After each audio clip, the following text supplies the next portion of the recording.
Atwarithia a nduthi kuuma gicigo mbunge gĩa Shinyalu guku ni kaunti ya Kakamega ni makaire thirikari kuumana na kuongerereka gwa thogora wa muturire na makiria mathogora ma maguta undu uria maugite ati umatigite mahatiririkite na njira nene makiremwo kana aingi ao makiremwo ni kugomania miturire yao. Kuringana na aya aingi ao ni atwarithia a nduthi maugite ati ona kinyaniria ni makinyite gukorwo magitahwo nduthi ciao na iria maikoretwo magikomba na roni undu uria riu macungirirwo kana aingi ao macungirirwo gwitiwo matari na mawira.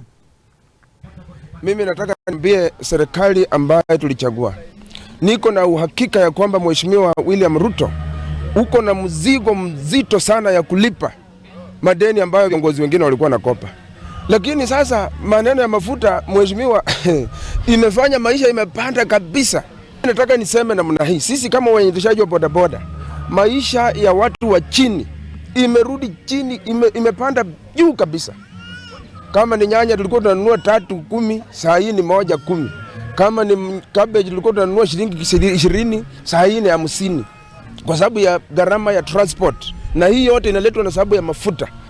Kama iko kitu unaweza fanya, ama kama serikali yote, Kakamega County ama the General National Government, if there is absolutely anything you can do to assist the people who belongs to the lower mighty, kindly assist the people who are suffering.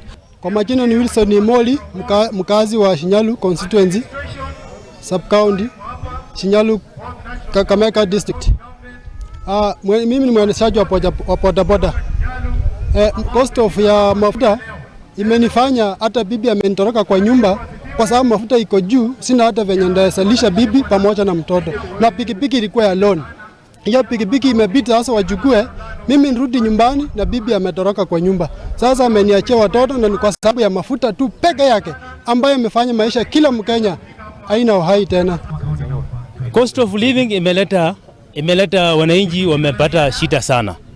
Kwa sababu hii ukiangalia hata ukipepa customer anakuambia mafuta imepanda, sipandi pikipiki. Sasa inabidi sasa tu relax, hatuna kazi sasa.